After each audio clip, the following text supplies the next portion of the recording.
Hello, everybody, and welcome back to another episode of Vegan Proteins, Muscles by Brussels Radio.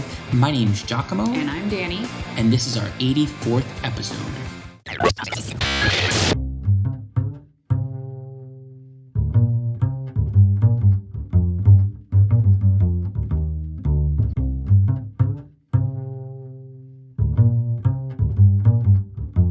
Thanks so much for tuning in to another episode. We hope you enjoyed the last one. It was so fun.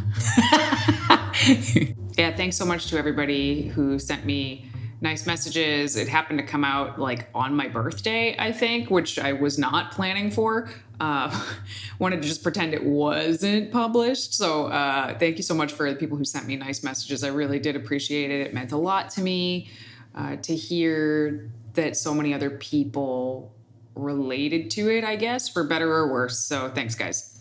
Wait, how did I not even know that I published it on your birthday? That's crazy. I had no idea. Interesting coincidence. Whew. So we've been keeping busy as usual, but still having some fun. I actually traveled down to New York City to finally get a chance to meet my nephew. Little wee bitty. He's like, I don't know. He was like 35, 40 days old. But in typical me fashion, I surprised my family because that's just what we do. And I didn't tell him I was coming. So all of a sudden, I'm at the front door and I ring the bell and my mother answers because she was watching the kid. And she's like 2 feet away from me and she's just in shock looking at me. I'm like, you don't recognize your own son? But I think I just scared her because she didn't even realize it was me. But anyway, it was just so cool getting to hold this little child after not being able to be there for when he was born and whatnot because COVID and all that. But anyways, it was nice to be traveling for personal reasons for a change. It's nice to be traveling in general. We haven't done much, if any of that, the past couple of years. But as I feel like we've mentioned on previous episodes, we've definitely talked about it. We are going to be out and about again on tour with Vegan Strong. Honestly, I'm not even too sure exactly what our schedule looks like, but you are the tour manager. Why don't you give me a heads up on where we're going? We're going to a lot of places. The first place we're going is Salt Lake City on the weekend of April 23rd and 24th for the Salt Lake City FitCon.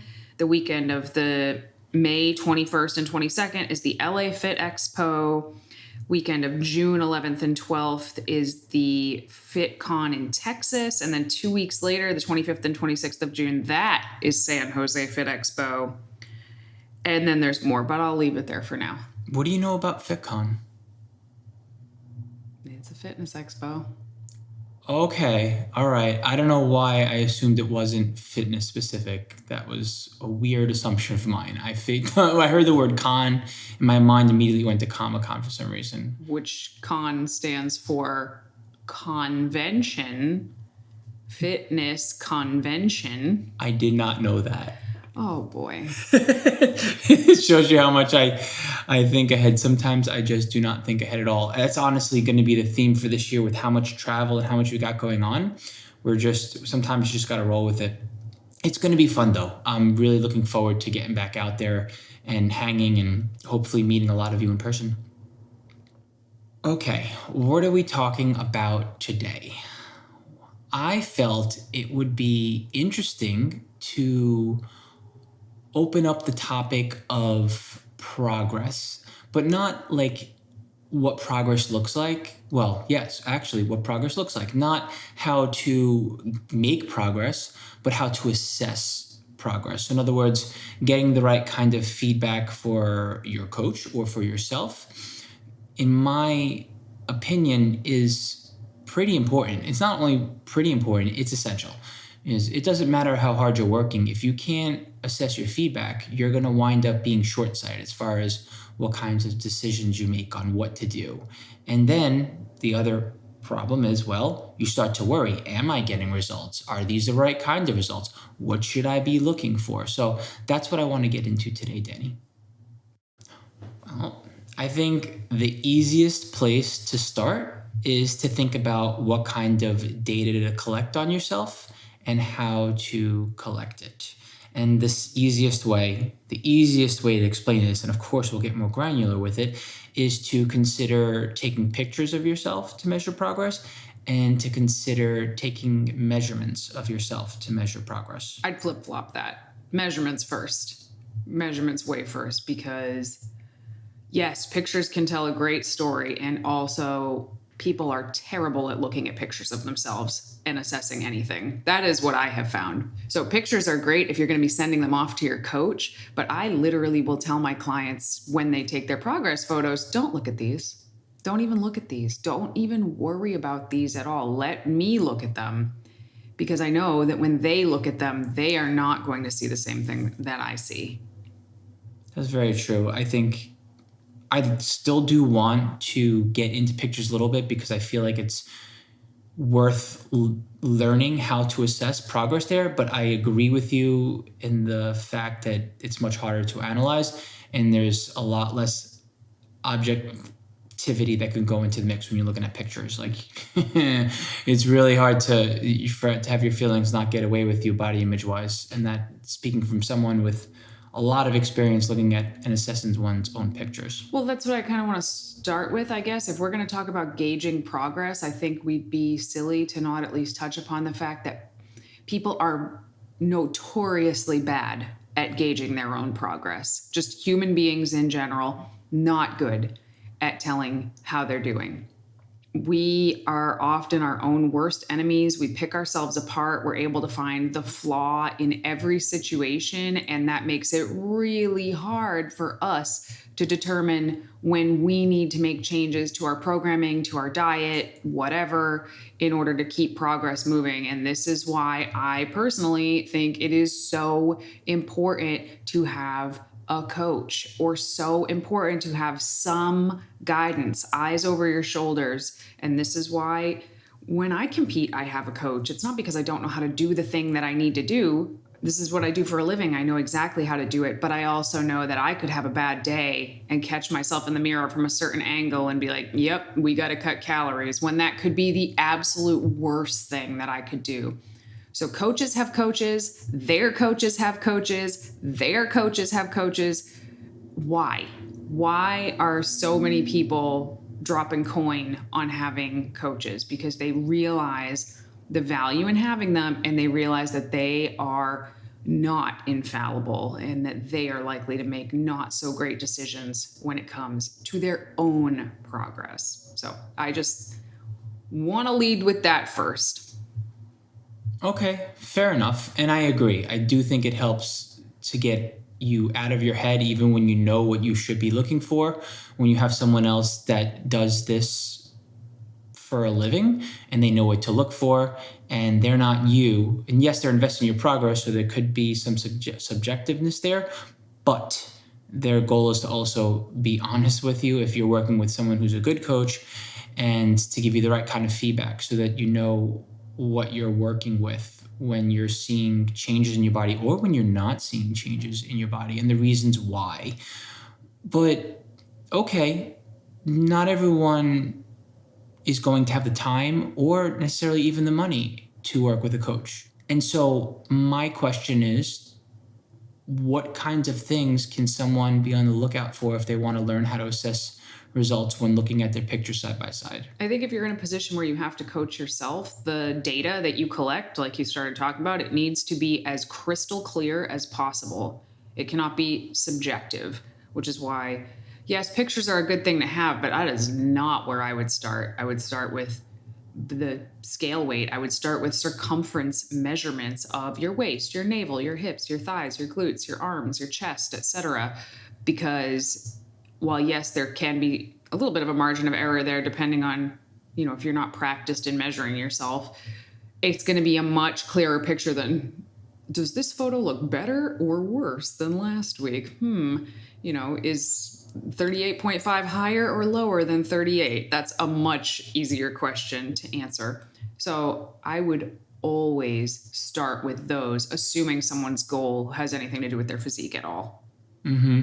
And I do feel like the midsection measurements in particular are the easiest ones to gauge, because generally speaking, when they're moving up or moving down, there's an obvious trend. You're usually either gaining or losing body fat, whereas the other measurements aren't as easy to pick apart. Like you could be cutting, for example, and think that you're losing muscle, but then it's like, oh no, you're losing water because carbs hold water and carbs get stored as glycogen around your muscle. So like you're depleting, for example. So you're not losing muscle per se, but Or you're losing body fat. yes, but again, they're not. I feel like the other measurements can mess with you and they can be harder to judge, I guess is what I'm thinking. What do you mean by other measurements? I'm confused. Arms, thighs, for example. I think it's super important to measure those things. I would absolutely measure those things as well. The navel and the waist measurements, yeah, those are gonna change faster. And generally speaking, if it's going up, you're gaining body fat. If it's going down, you're losing body fat. But if you are bloated or have your period, it's also going to go up, and that can kind of mess with you. So having those other measurements, I think, is really important. Also, when somebody's on a cut, a lot of times I'm looking for things like their bicep measurements or their calf measurements, for example, to stay the same while their navel measurements go down.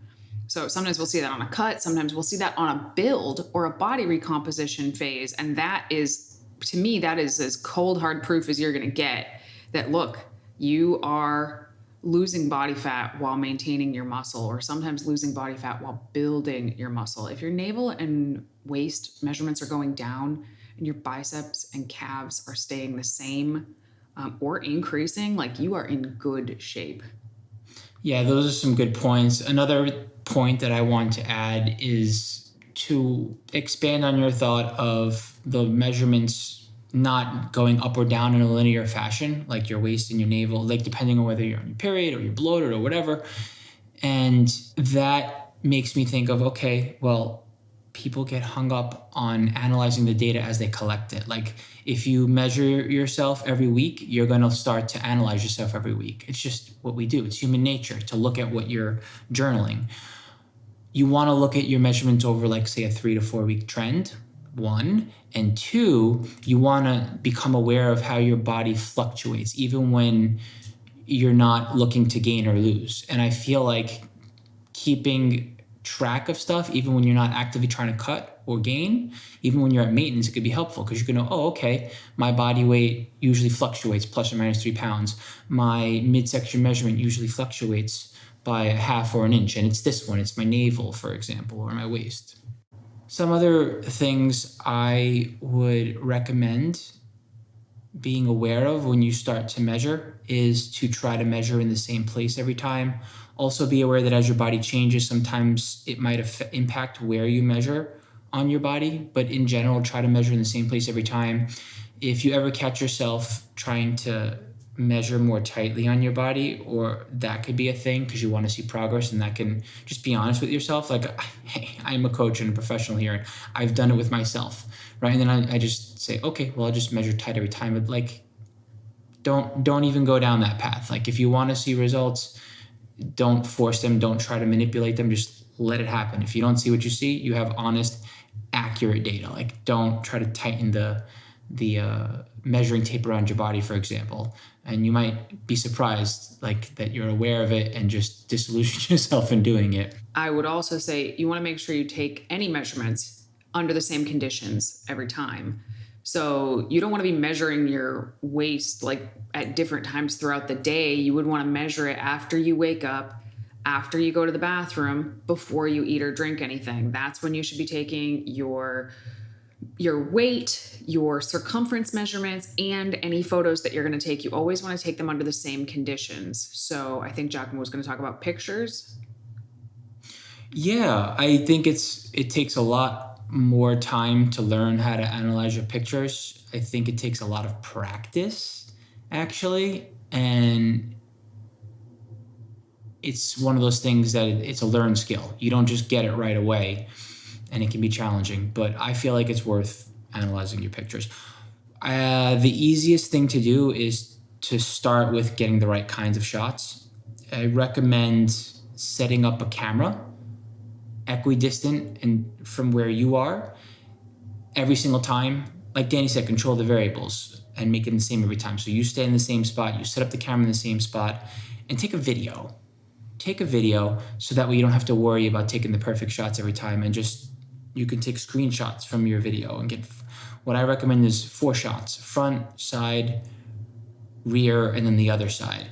And here's the interesting part, and you see it, I would say, in like 75% of clients. When they take pictures, they pose their body in such a way where they want to see certain things change. Like they'll have their arms raised, or they'll have their body twisted, or they'll be in a flattering pose with their posture or whatever.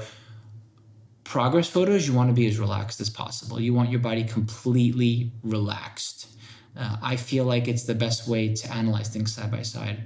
You have a look on your face like you want to say something. Yeah, I disagree. Let's hear it. I mean, I think if it depends on what your goal is. If your goal is just to, improve your physical fitness a little bit, sure, that's fine. Stand relaxed. But if I'm working with a bodybuilder, or if it's me, you are never going to find me in a truly relaxed position. You are always going to find me in the exact same 4 poses: a front relax, side relax, rear relax, and other side relax, which, by the way, in bodybuilding has nothing to do with actually being relaxed at all. They're these horrible, awkward positions to get into. But if you've ever seen any of the progress photos that I've posted, I'm always in those poses because they're repeatable. I've done them so many times that they're incredibly repeatable to me. And I know for a fact that you also take all of your progress photos in those positions. Not 100% of the time, but I do like your point and agree with you that those repeatable poses are helpful in that regard. And they're also helpful in the sense that you can see what your body is looking like in the way that you want your body to, how do I say this? When you step on stage, you're going to be posing. And it helps to see your progress as your body's changing in those poses. So as a bodybuilder, yeah, totally take pictures in your bodybuilding poses for sure. But also, let's just say your goal is to have your biceps grow. You're not going to be able to tell from a picture of you standing there all relaxed and limp if your biceps are growing. You are going to have to flex your biceps to see if they're actually growing. So all of this comes back to, what is your goal? Depending on what your goal is, you might not need pictures at all. If your goal is to be able to run a mile without getting winded, who cares what the pictures look like? So before you even start trying to assess progress, you have to determine what your goal is and what measurements will indicate whether you reached that goal or not.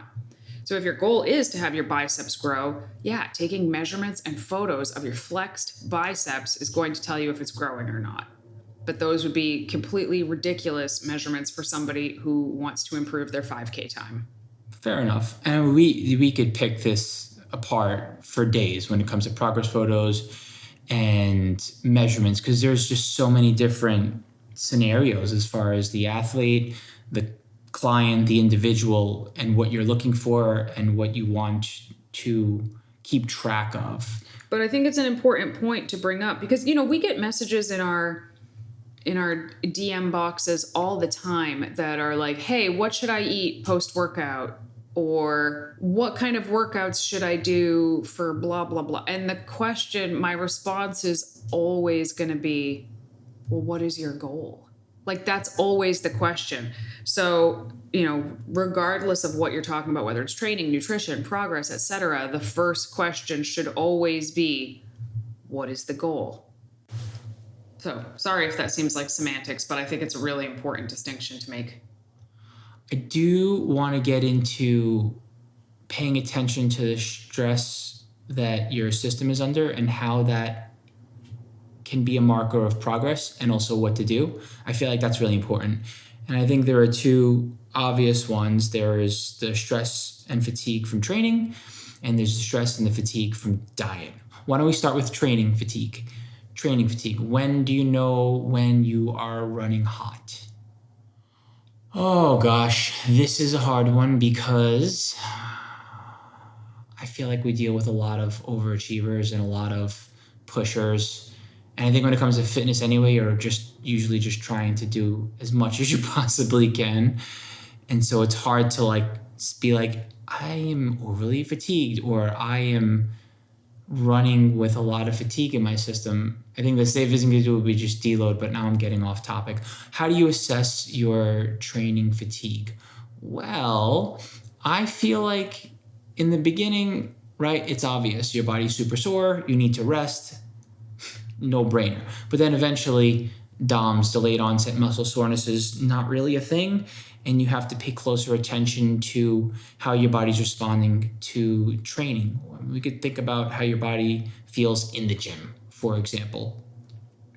If you're having a hard time beating your book, you could be really advanced at your training, but you could also be a little too fatigued. So in other words, if you're repeating your working weight and your sets over and over and over again for like 3, 4, 5 weeks, and you're not on some sort of like, I don't know, competition prep, chances are your fatigue is pretty high. So that's just like one example of something to look out for. Did you have any examples? So I guess that when it comes to training fatigue, it's kind of like Giacomo said, the more advanced you get, the less obvious it becomes. It's not like an immediate action and consequence like it is when you first start training. You squat for the first time, the next day your legs are sore. This makes perfect sense. As you become more advanced, it's not a direct response in the same way. You could find things like you are having a harder time waking up in the morning, or you're more sluggish throughout the day. You could find that psychologically you are not excited to go train the way you were a few weeks ago. You could find that weights that felt kind of easy last week are much harder this week, or like Giacomo said, you're just not progressing past them week after week. You may find that you're starting to get like little nagging injuries more often as well. And all of these do point to fatigue coming from your training, or at least it could be coming from your training. If you find that you're not able to hit your desired rep ranges, if you find that you're having to cheat your form more often, you're probably doing too much. And it's tough because the whole like gas model in fitness, or general adaptation syndrome, means that you have to push your body sort of past what it's good at in order for it to adapt and grow and progress. But you can absolutely push your body way too far past that, and then your body cannot grow and adapt. So it's a really fine line you have to walk up. Is this training stimulus enough to get me to progress, but not so much that I'm going to be in this fatigue hole and cannot progress? And once you're in that fatigue hole, until you seriously deload or change your programming, and sometimes deload for multiple weeks, you are just going to keep digging and digging and digging yourself into that hole, and you are not going to come out. And I think it's possible that you wind up moving in that direction despite your best efforts. I think you're less likely to when you take the ideas and you put them into action, like the feedback that Danny just recommended looking out for in your system. But I do feel like that's a consequence of trying to continue to adapt to doing more. Like, you may get to a point where you're running so hot, whether it's for competition reasons or whether it's just because you're advanced and you're trying to advance even more. And that's why we run things like recovery blocks, where sometimes you do a training block that lasts for 3 months or lasts for a short amount of time, like 4 weeks, depending on how under recovered you are. I don't think 4 weeks is a short amount of time. I think deloading every 4th week is... Am I misunderstanding you? Yes. Okay, sorry. That's okay. I'm not referring to deloading. I'm referring to running a training block that's less intense, like a recovery block. Gotcha. Yeah. Deloads are things to program in regularly. I'm with you there. And you can be proactive and just say, hey, the more years I train in a row, the more often I have to deload, and I should deload regularly no matter what. I think that's a safety mechanism. I think there's no foolproof method here when you're continuing to focus on progressive overload, especially when your goals are extreme. So my other thought here is like longer term solutions. When you find yourself in that fatigue hole that you're mentioning, which is a scary place to be, it's still not the end of the world. It's a hard sell. You could sit there and blame yourself. Oh my gosh, how can I do this? It feels so awful. What do I do now? Maybe even an injury ensues and you're recovering on that. That's a very, very frustrating place to be. I'll tell you what, you're probably going to be there at some point in your life if you make this a long-term goal of yours to be fit and active for years and decades on end. Something like a recovery block can be a hard sell. But if you do something like where you taper down your training for as much as, say, even 4 to 6 months, it could actually put you in a position where you could once again continue to focus on your long-term goal to continue to get more and more aggressive results. So that's my thoughts on that. As far as the feedback goes, Danny's feedback is gold. All of that I would recommend. I don't really even know there's too much else to say. I think you ran the gamut on that one with what to look for to know that your body's under stress. I think it's a matter of journaling that, checking in with yourself, telling your coach about these things. You know what I feel like is hard with coaches and the feedback from clients, Danny? When clients don't want to tell you that they're hurting because they think you won't push them as hard. You ever get that? Yeah, of course I get that. And that's, I spend so much time trying to build like this open and honest line of communication with people because, no one wants to disappoint their coach. Like nobody likes that feeling. I've certainly done it. And no one likes to show up and be like, hey, so this sucked this week. But sometimes this sucked this week and it's important to talk about it because then we can make appropriate changes to the training program. And a lot of times it has nothing to do with the training program. It has to do with a variety of other factors. But yeah, showing up and saying, hey, this was a lot harder of a training session than I expected it to be, or I don't know what happened, but this week, this weight just felt so much heavier than it did last week. Sometimes it's just a fluke. Sometimes you just had an off training day, and the more advanced you get, the more off training days you're going to have. They're not all rock star sessions, but sometimes it's a pattern and we can recognize, okay, we are starting to get ourselves into that fatigue hole a little bit and we need to deliberately back ourselves out of it right now in order to keep moving forward.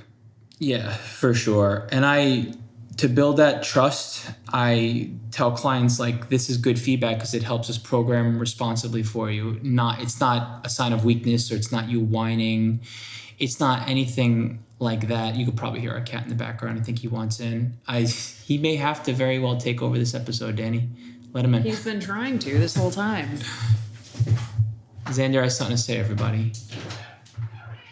He's back. And he's back. Boss kitty. He's going to jump on this table. It's going to make a big old sound. That's okay. There it is. Anyways, yeah, honest and open feedback when you're in pain, hurting. That's not whining. That's giving us the ability as coaches to assess how your body's responding. And so we know exactly what we should be doing when we make adjustments.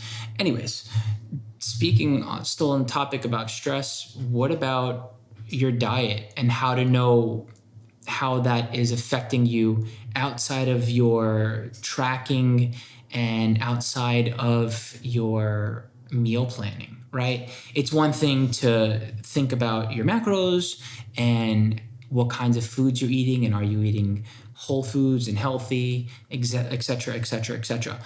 How is your dieting down or eating up playing out in your system, right? When you're eating more, obviously, and the goal is performance, if you're not feeling more energetic in the gym, for example, then you're not reaching your goal. So like just being a machine and saying, oh, okay, I should be eating more because I want to gain, not enough. You want to make sure that you have more energy in the gym. You want to make sure that you're recovering better. You want to make sure that you're feeling full and satisfied after meals, like stuff like, or not just full and satisfied, but almost to the point where you don't really want to eat everything that's on your plate, but you know that you enjoy a nice big hearty meal and that it's going to give you energy for the next workout, for example. And your recovery should improve. Your lift you should be getting stronger when you're eating up for gains. On the contrary, and I think this one is a lot more complex, when you're, say, dieting down, those kinds of diet stress signals are way different. And again, in the similar vein of like, you're doing yourself as a service if you're afraid that you're whining and that's why you're not being open with your coach. We want this is going to sound kind of crazy, but we want to be aware of like when you're suffering, when you're hurting, because that means that usually you're making progress. Like your body's uncomfortable, and so you're probably burning off your energy stores. Let me interject here. So I was going to say, if, never consider that like you're whining. Sometimes someone will say something to me and they'll be like, hey man, this was tough this week. I was actually, I was pretty hungry this week. And my response will be like, that's pretty normal for what your goal is right now. There's nothing off about that particular thing. But sometimes people are like, I felt like I needed to take a nap in the middle of every day. I could barely wait for my next meal. I was absolutely like famished by the next meal. And I said, okay, that is beyond where we would like you to be. So I think what Giacomo's trying to say is not like, we're looking for you to be suffering because that means you're making progress. No, we're looking for the right degree of discomfort to ensure that you're making progress. There is a right degree with the training like we talked about, but also with the diet. When you're trying to build muscle, you are sometimes going to be uncomfortably full. It's not always going to be super pleasant. And when you are dieting, you're going to be hungry sometimes. It's not always super pleasant, but it can absolutely go in both directions where it's just too much. It's too much for us to get the results that we're looking for. And that's why it's important to be able to talk about those things. And if you don't have a coach, be able to assess for yourself. And again, this is a spot where I feel like most people are not very good at it. They either cut themselves way too much slack. And at any trigger of any discomfort at all, they're like, I have to listen to my body. This can't be right. I must always listen to my body. And it's like, buddy, your body doesn't want to change. I don't know what to tell you. Like, good practice if you've never done it. But if you're trying to change your body, you're going to have to not listen to it 100%. So there are people who cut themselves way too much slack. And then there are also the exact opposite. These people would like run on a broken ankle, because they believe that's what they need to do to not be a wimp, is they need to push through all of the pain and fatigue, and success is on the other side of tremendous suffering. And it's like, well, that's not true either. So it's a super hard thing to gauge for yourself. Again, this is why it is so helpful to have somebody else helping you. Because think about how hard that is to gauge for yourself. Think about how many times you probably question that every day. Like, oh, it's not quite lunchtime, but I'm a wee bit hungry. It's like, well, that's okay. We'll just listen to our body. And you're like, ooh, should I listen to my body? I don't know. Maybe I should just try to wait it out a little bit. Or, the other side of that is like, oh my God, I am freaking starving for lunch, but it's not for another 3 hours. And it's like, well, tough it out, you sissy. Like, should you be toughing it out? It's hard to answer these questions for yourself. And sometimes it requires another human being saying, hey, this is normal. This is what we expect. Here are some things you can expect to happen. Here are some red flags that we should probably look out for. Please report back to me with any of these things. And it's nice to have another human being give you permission sometimes to sort of feel a certain way and go with it. Without relying on something that's just written on paper that you're following just because you purchased a template from somewhere, or it's a formula that you can use as a guideline. Like, I think that's where you start, and then you start to put this feedback into place and implement changes based on how your body's responding while you're encouraging it to move in a direction it doesn't want to move in. Yeah, it's also an important distinction to make that no matter where your body's at, it's going to want to stay there, whether it's in an unhealthy place, whether it's in a sort of healthy place, wherever it is, like, your body's going to want to stay there. Whenever you take yourself out of a state of balance, there's discomfort, right? Yeah, and it's just hard, you know. I don't want to make it sound like every program that's written as a one-off program is bad. They're not. There are some great programs out there. We have some programs out there that I think for a program that someone can just download and do, I think they're pretty fantastic. But any program that you can just download and do is by its very definition going to lack the nuance of your day-to-day life. It's going to lack the context of the things that you are feeling. So, you know, the less personalized a program is, the more self-aware you need to be. Another thing that I feel can be so much more, that you can get so much more value out of it, people just don't assess feedback on, is checking their form. I don't just mean mirror checking.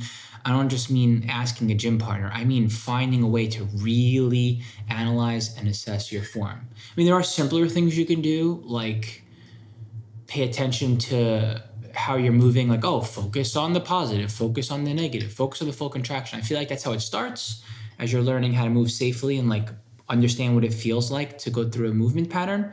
But then after that, I think it's actually good to start paying attention to your tempo, for example. Like, how much time are you spending on the positive and the negative, as well as like, are you implementing holds? So stuff like that, I think, helps you assess how you're moving to make sure you're moving well.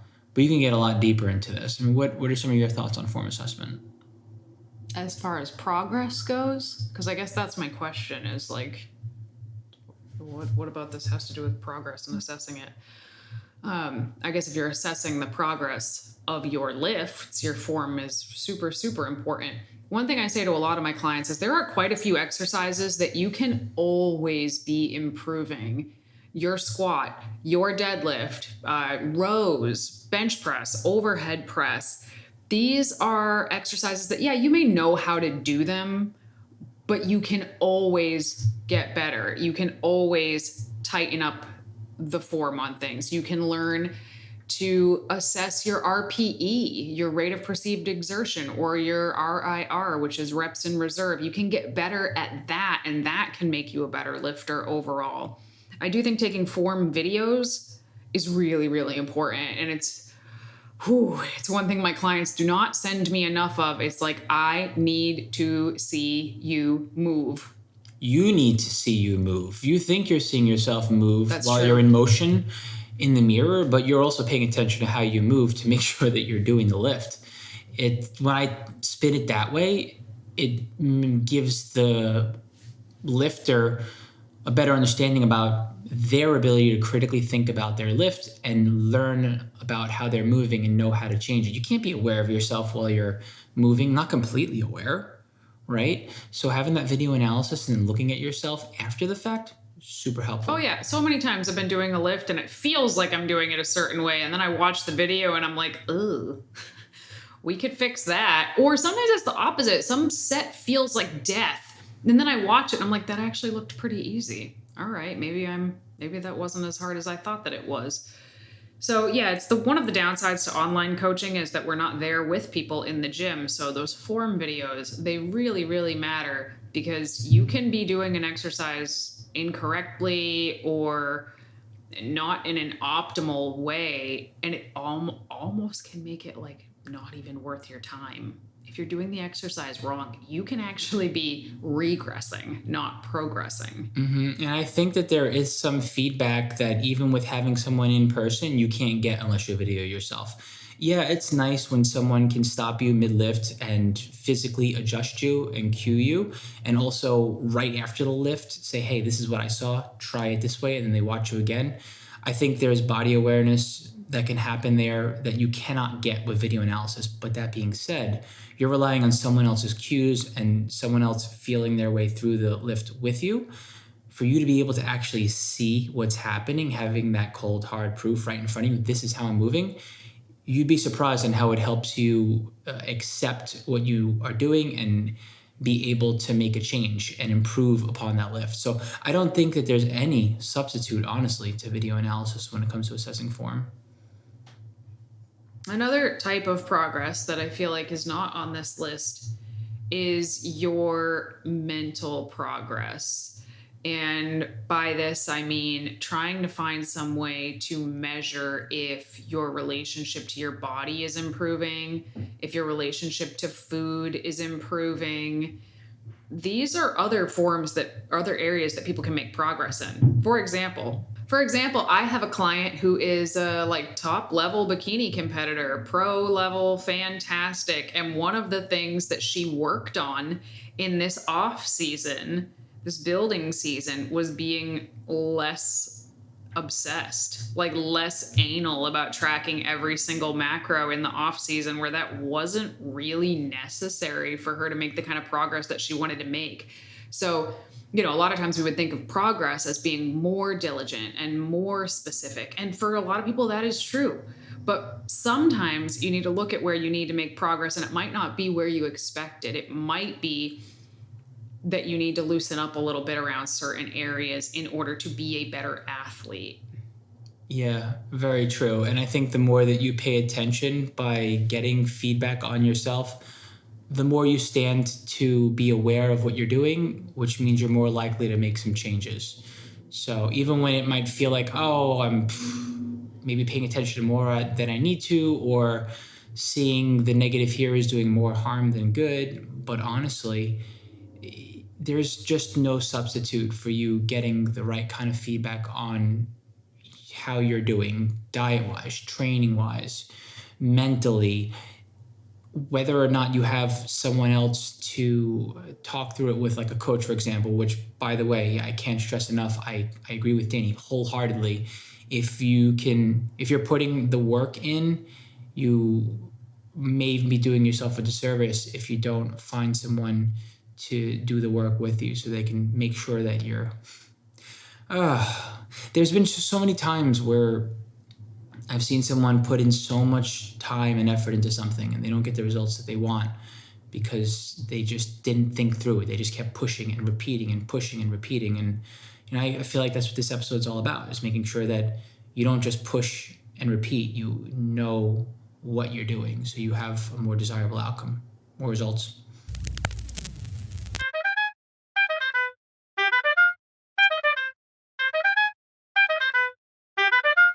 All right, moving on to our question and answer segment. Here we go. This one's for you, Giacomo.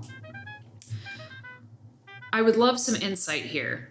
I need help figuring out my macros. Any calculator I use says I should eat around 2,200 calories to lose weight, but I recently just went from 1,200 to 1,700 calories and I gained 2 pounds this week.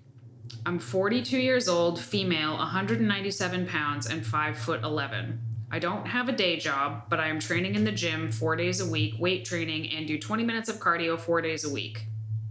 I will also add that my clothes are fitting better. I know the scale isn't the best way to measure my success on this path. However, I am 20 pounds overweight, so I figure I still need to drop some weight. Can you help me? Yeah, there's a lot of moving parts here. When you tell me that your clothes are fitting differently for the better, that tells me that you're putting on lean muscle. And part of that is going to result in affecting where the scale goes. You did say that you have more weight to lose, and I suppose I could understand why you may want the scale to go down, but I wouldn't want you to focus so hard on making sure the scale eventually goes down that you sell yourself short in regards to putting lean muscle on, because lean muscle will improve your metabolic capacity. Lean muscle will improve your bone density. You'll feel stronger. You'll look different. Your clothes will fit different.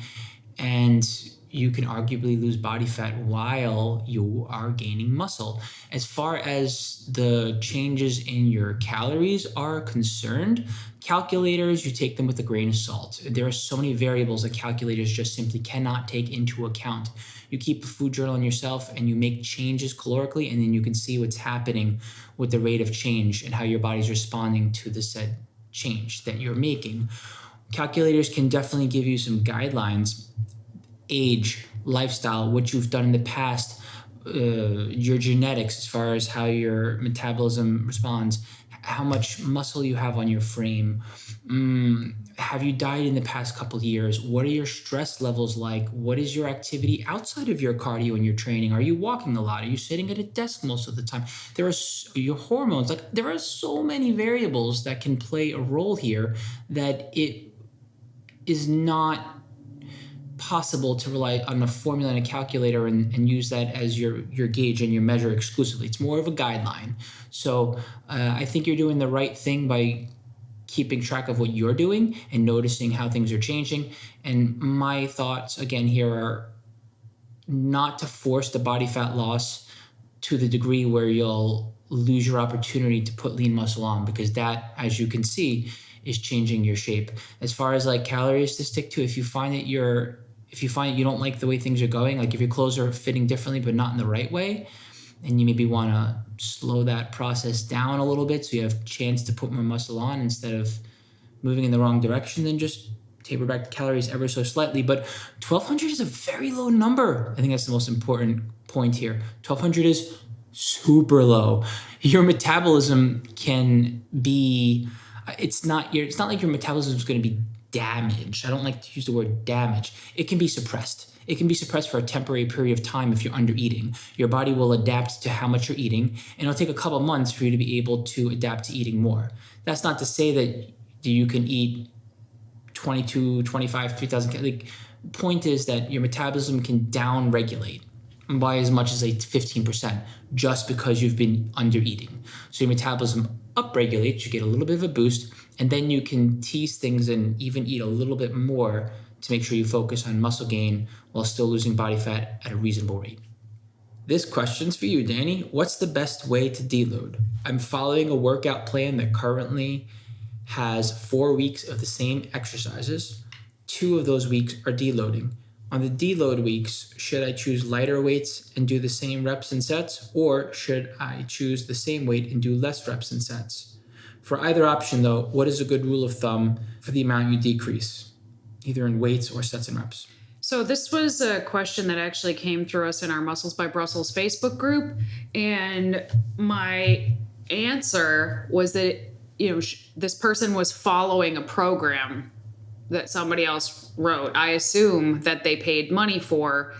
It should be outlined in the program exactly how to deload. So keep that in mind. Any program that you're using should explain all the variables to you: how to deload, why to deload, why 2 out of the 4 weeks are a deload. So I didn't write this program. I assume that the person who wrote the program had a reason, and they probably had a method. They should probably have explained that, but they did not. So I hesitate to tell somebody on a program that I don't know anything about how to deload. But in general, when I have my clients deload, it's a pretty straightforward formula where we cut 1 set from everything, lift at the low end of the rep range, and lift 80% of the weight that we lifted the week prior. So if someone did 3 sets of squats at 150 pounds in an 8 to 12 rep range, during a deload, they would do 2 sets of squats at 120 pounds for 8 reps. That would be how I would have them deload, and they would do that for every single exercise. But every coach is different in the way they program. But if you are paying somebody for information, you should have all of that information. And that is the take-home point here. All right, everybody, thank you so much for tuning in to another episode of Vegan Proteins Muscles by Brussels Radio. As always, if you have any questions, please feel free to reach out to us on Facebook, Instagram, YouTube. You can email us, coach@veganproteins. And if you have not yet signed up for our 5 Keys to Vegan Fat Loss Masterclass, that is going to be on March 15th at 7 p.m. Eastern. And the link to sign up for that free class is in the show notes below. Once again, thanks so much for tuning in, guys. My name's Danny. And I'm Giacomo. And we will talk to you soon.